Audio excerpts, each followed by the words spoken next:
Que a paz do Senhor esteja contigo. Mais uma vez nos reunimos de forma virtual.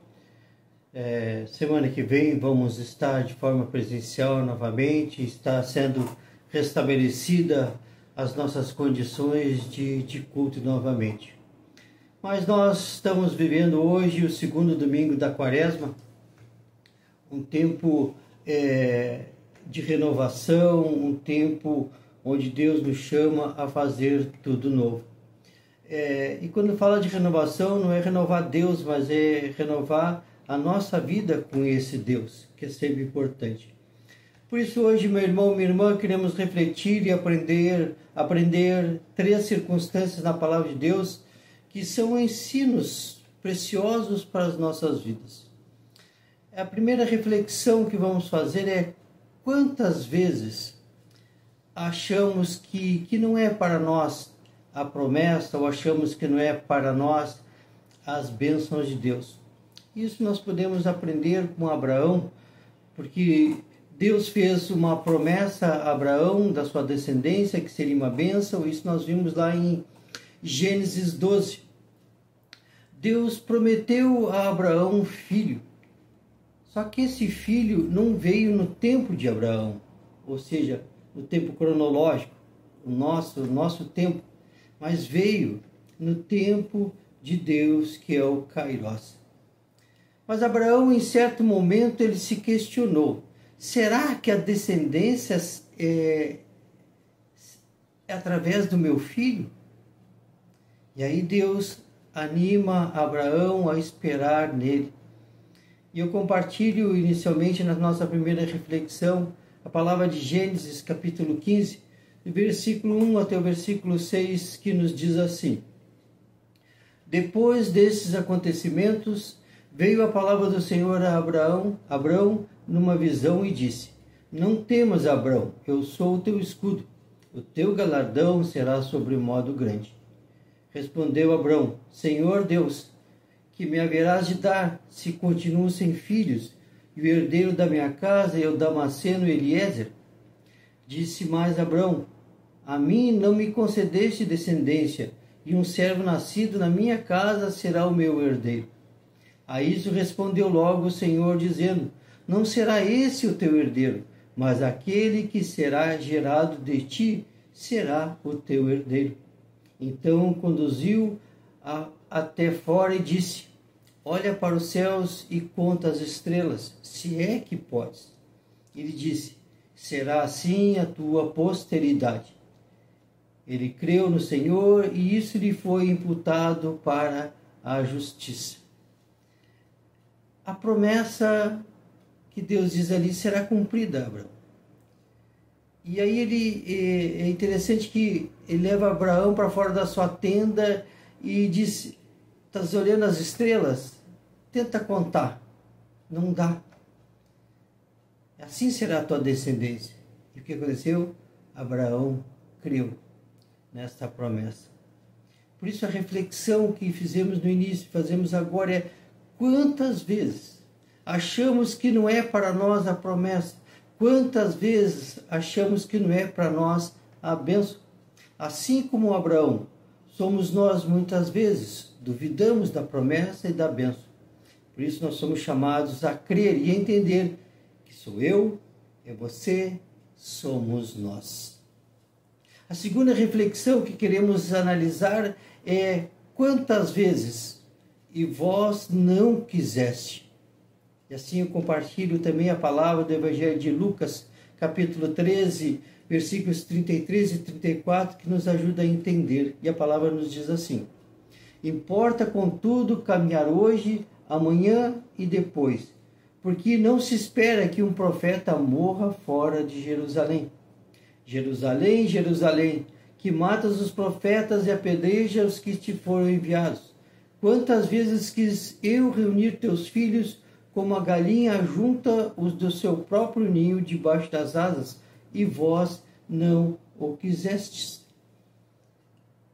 Aqui Jesus é avisado que Herodes estava tentando tirar a vida dele. Ele dá uma chamada de atenção em Herodes, Mas ele responde: o que importa? Importa estar a caminho, hoje, amanhã e depois.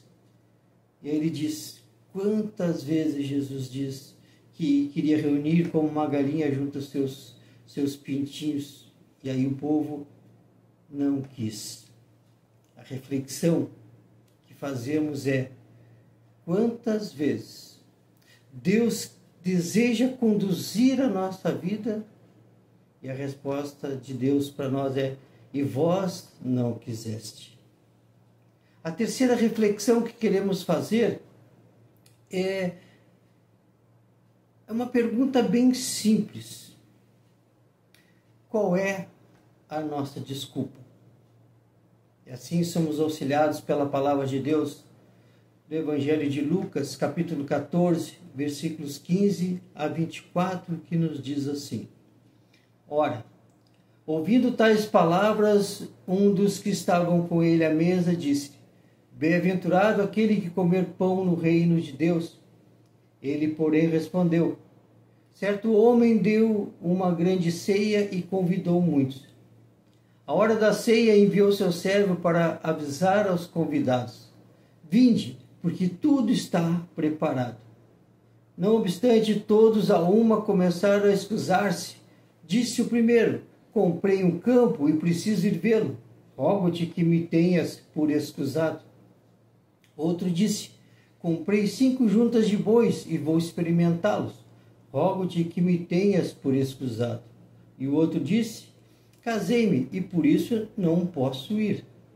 Voltando o servo, tudo contou ao seu senhor. Então, irado, o dono da casa disse ao seu servo: sai depressa para as ruas e becos da cidade e traze para aqui os pobres, os aleijados, os cegos e os coxos.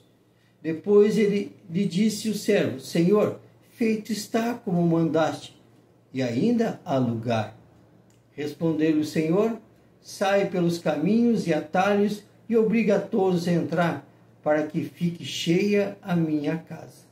E o versículo 24: porque vos declaro que nenhum daqueles homens que foram convidados provará a minha ceia.